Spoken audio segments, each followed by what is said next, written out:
On the morning of July 12, 1958, the surveyors of the International Boundary Commission were working their way through the straight, cleared swath that cuts across the forest near Point Roberts. From where they stood, the land appeared as an uninterrupted expanse of coastal Douglas fir, stretching unbroken toward the waters of the Strait of Georgia. There was no physical barrier, no change in soil, no natural line of division anywhere in the landscape.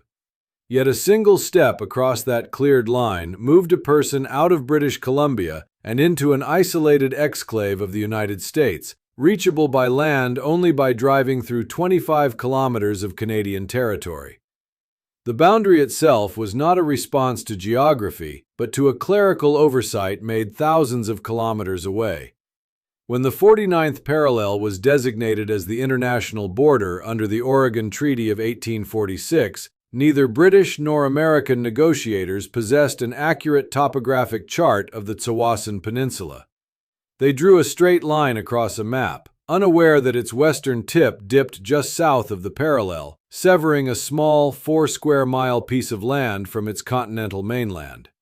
For nearly 2 centuries, that line has remained fixed in the ground, quietly forcing 2 nations to build an entire infrastructure of customs posts, special permits, and daily logistics around a geographic accident that went unnoticed until the ink on the treaty was long dry. How do hundreds of forgotten boundary anomalies, drowned landscapes, hidden industrial voids, and unstable physical hazards remain embedded across the Canadian map, operating in plain sight without the people living beside them ever noticing the ground beneath their feet? Before modern satellite geodesy and high-resolution LIDAR redefined our understanding of the terrain, it was widely assumed that the country's territorial lines, municipal boundaries, and physical hazards were settled, thoroughly charted facts. That assumption was entirely reasonable in its day. For generations, regional mapping relied on manual chain surveys, single-line acoustic soundings from coastal vessels, and visual inspections from light aircraft. If a ridge appeared continuous on an air photo, or if a lakeshore was drawn with a firm black line, the map sheet was published and archived. The first crack in that certainty did not appear through a sudden territorial crisis, but through the systematic re-examination of the physical record by modern sensors, uncovering a landscape where official lines and physical reality regularly part ways. Consider the northernmost reaches of Nunavut, where the record of human navigation was long thought to begin with 19th-century European polar expeditions.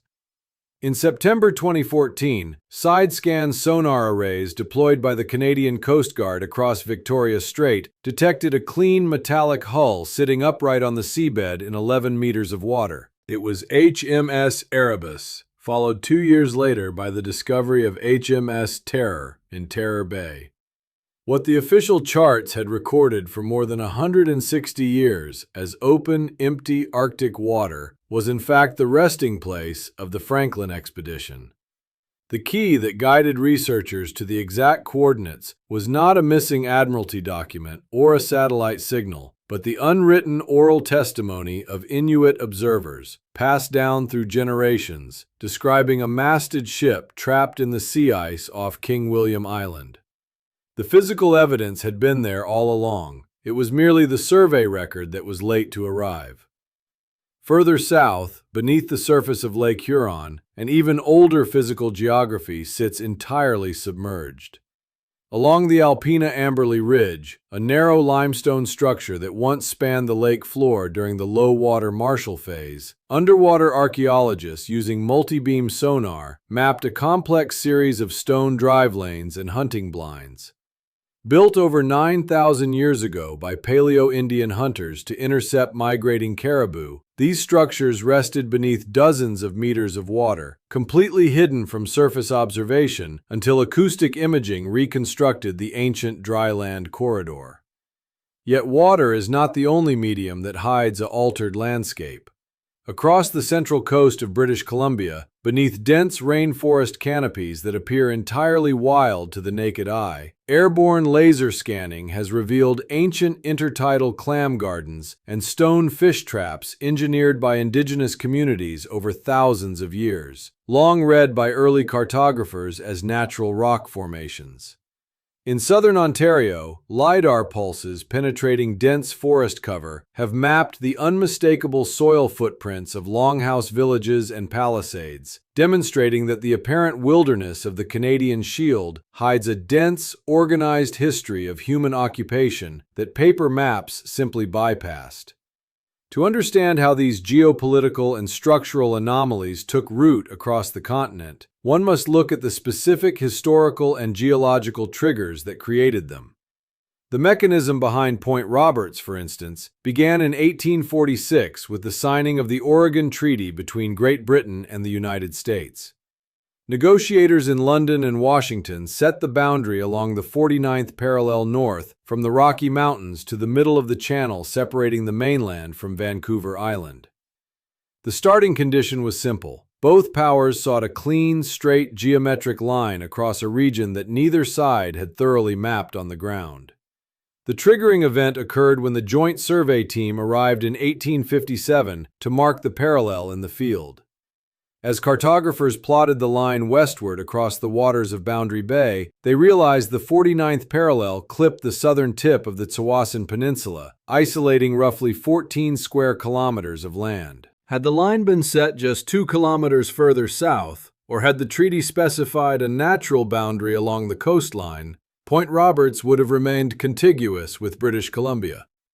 Instead, the treaty language was legally binding and unyielding. The boundary markers were hammered into the soil, establishing a permanent enclave surrounded by ocean on 3 sides and an international border on the 4th. A remarkably similar geometric accident produced the northwest angle in Minnesota, the only part of the contiguous United States north of the 49th parallel, which juts directly into Manitoba and Ontario. In 1783, the Treaty of Paris defined the border using the Mitchell map, an 18th century chart that incorrectly depicted Lake of the Woods as an oval shape and placed the source of the Mississippi River too far north. When subsequent surveys revealed that a line drawn due west from the northwesternmost point of the lake could never intersect the Mississippi, international commissioners in 1818 resolved the error by dropping a boundary line due south to the 49th parallel. This decision carved out a 31 square kilometer peninsula attached by land solely to Manitoba, completely severed from the rest of the country to which it legally belongs. Geological anomalies follow a parallel timeline of human oversight and physical shifts. Consider the magnetic North Pole, which for centuries sat firmly within the Canadian Arctic archipelago. First localized by John Ross on the Boothia Peninsula in 1831, its location was long treated as a stable reference point for navigation charts produced by Natural Resources Canada and the Canadian Geodetic Survey. However, the underlying mechanism generating the Earth's magnetic field is dynamic. Convection currents within the molten iron outer core, driven by radioactive heat and planetary rotation, constantly alter the field's spatial orientation. Throughout the 20th century, the magnetic pole drifted northward across Nunavut at a steady rate of approximately 15 kilometers per year. Then, in the late 1990s, that drift accelerated sharply to nearly 55 kilometers per year, carrying the pole out of Canadian territorial waters entirely and pushing it toward Siberia. Every topographic sheet, aeronautical chart, and marine map relies on an accurate calculation of magnetic declination, the angle between magnetic north and true geographic north. As the pole shifted position across hundreds of kilometers of Arctic ice, millions of printed maps across the globe effectively expired, requiring continuous mathematical adjustments to navigational models. Whether carved out by treaty oversights, shifting core dynamics, or submerged ancient topographies, these features demonstrate that the lines and coordinates drawn on paper are constantly being tested by physical realities. But how do modern scientific instruments verify the existence of these anomalies when they lie buried deep underground or hidden beneath thick vegetation? The shift from assuming a landscape is thoroughly mapped to proving its hidden anomalies exist relies entirely on the introduction of new analytical tools. For generations, traditional field observation could only record what was visible on the surface or accessible by foot. The breakthrough comes when non-visual survey methods, airborne geophysical sensors, multi-beam sonar, satellite radar, and high-density laser pulses are applied to ground that had already been declared fully charted. Take the discovery of sub-canopy occupation sites along the central coast of British Columbia. For over a century, ethnographic accounts and academic surveys documented intertidal rock alignments near Tri-K Island and the outer shores of Quadra Island. Early researchers assumed these stone features were natural beach deposits or recent salmon traps built in the late 19th century. The moment of reinterpretation occurred when archaeologists from the University of Victoria and local First Nations paired airborne laser scanning, or LIDAR, with radiocarbon dating of organic sediment cores extracted beneath the stone structures. The LIDAR equipment, mounted on a low-flying aircraft, emitted hundreds of thousands of laser pulses per second toward the dense cedar canopy. While most pulses reflected off the top of the forest canopy, a small percentage penetrated the gaps between leaves to strike the forest floor and tidal flats. By filtering out the vegetation returns using digital elevation algorithms, geoscientists generated bare earth terrain models that revealed deliberate human engineering, terraced intertidal slopes, systematically cleared stone channels, and shell-midden mounds measuring over 5 meters in depth. Accelerator mass spectrometry dating of charcoal recovered from the deepest stratigraphy at Tri-K Island yielded dates of over 14,000 calibrated years before present, demonstrating that the site represents one of the oldest confirmed human occupations in North America. The physical evidence had not changed. The instrument used to look at it simply bypassed the forest. In the mining sector, a similar methodological shift exposed massive underground structures that surface topography gave no hint of. In the late 1980s, exploration geologists tracing diamond deposits across the Slave Craton in the Northwest Territories faced thousands of square kilometers of featureless tundra covered by glacial till. Conventional prospecting was ineffective because the target pipes, kimberlite intrusions, were soft and had been eroded flat by Pleistocene ice sheets, leaving shallow lakes in their place. The breakthrough came when geologists Charles Fipke and Stuart Blusen implemented systematic indicator mineral sampling. They collected overburden till samples along known glacial flow lines mapped by the Geological Survey of Canada. By washing the till and analyzing heavy mineral fractions under binocular microscopes, they identified microdiamonds, chrome pyrope garnets, and magnesium-rich ilmenites. Tracing these microscopic mineral trains up ice over hundreds of kilometers led directly to Lac de Gras. Airborne electromagnetic and magnetic surveys were then flown over the lakes, measuring subtle variations in electrical conductivity and magnetic susceptibility between the soft kimberlite and the surrounding granite bedrock. The resulting geophysical anomalies pinpointed the Akati and Diavik diamond pipes beneath the lake beds, transforming our understanding of northern geology. These scientific methods prove beyond doubt that what appears ordinary on the surface can hold complex, unmapped realities beneath. But once an anomaly or hidden boundary is formally recognized, what are the daily, practical consequences for the people who live and work right on top of it? The consequences of these physical and geopolitical anomalies are neither abstract nor historical. They dictate daily routines, structural engineering projects, municipal expenditures, and emergency planning in the present day. In Point Roberts, the geometric border creates a continuous operational burden for both local authorities and residents.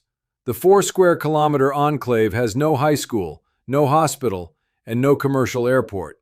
Every day, buses carrying local students must pass through 2 international customs checkpoints, crossing entering British Columbia and re-entering the United States at Blaine, Washington, just to complete a standard school run.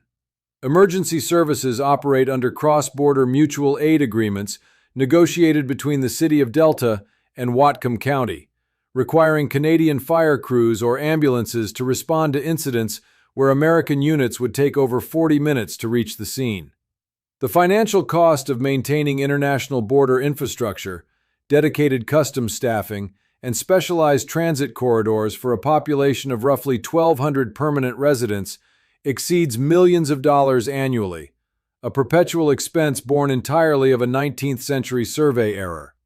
Along the southern corridor of Ontario, The flooding of 9 communities during the construction of the St. Lawrence Seaway in 1958 created a permanently altered hydrological and structural regime.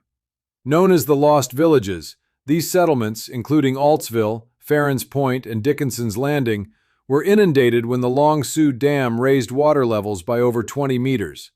Today, the Ontario Ministry of Transportation and the St. Lawrence Seaway Management Corporation must continuously account for the submerged foundations, flooded roadways, and shifted sediment beds beneath Lake St. Lawrence. Shipping channels require precise sonar mapping to ensure commercial vessel drafts do not scrape against submerged concrete structures, while municipal planning along the contemporary shoreline remains constrained by the altered water table and soil stability issues stemming from the 1958 flooding. In Yellowknife, the legacy of mid-century industrial development presents a perpetual care mandate that will last for generations. At the former Giant Mine, 50 years of roasting arsenopyrite ore to extract gold released toxic airborne byproducts. Between 1948 and 1999, operators collected approximately 237,000 tons of arsenic trioxide dust and pumped it into underground stopes and chamber voids within the bedrock. Because arsenic trioxide is highly soluble in water, the immediate threat is the contamination of local groundwater and Baker Creek, which drains directly into Great Slave Lake, the source of drinking water for the city. Under the Giant Mine Remediation Project, managed jointly by Crown Indigenous Relations and Northern Affairs Canada and the Government of the Northwest Territories, engineers are implementing the freeze option. This engineering design involves installing hundreds of thermosiphon pipes into the rock around the underground chambers. These systems circulate refrigerant to create a continuous wall of frozen rock, encapsulating the toxic dust in ice to prevent groundwater infiltration. The confirmed budget for this ongoing containment project stands at over $4 billion,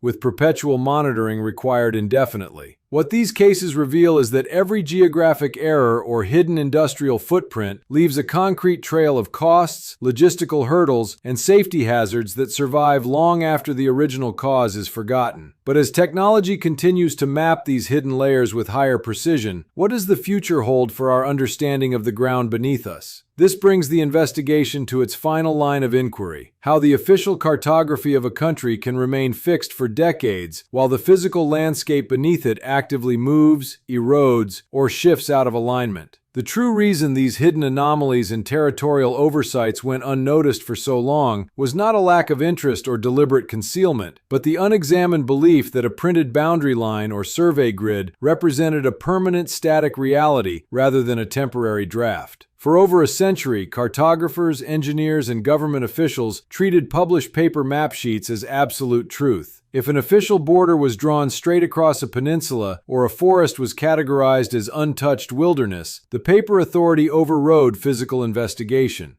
It was only when modern instruments, airborne LiDAR, side-scan sonar, isotope analysis, and high-precision satellite geodesy were brought to bear on the ground that the gap between the official record and the physical landscape finally became visible. Much remains unresolved. Across the Canadian Arctic and along northern coastal waters, thousands of square kilometers of seafloor still rest on hydrographic charts generated from sparse, single-line lead-line soundings taken during early 19th century searches for the Northwest Passage. In the high-latitude alpine zones of the Yukon and Northwest Territories, rapidly retreating ice patches continue to expose organic artifacts and hunting implements thousands of years old, materials that decay within years if uncollected, disappearing before researchers can catalog them. The official map always looks finished, but the ground beneath it is constantly shifting, settling, and resisting the clean lines we draw across it. Which geographic anomaly, forgotten border, or hidden site in your own province or territory has always struck you as most remarkable? Let us know in the comments below and consider subscribing to follow our ongoing documentary investigation.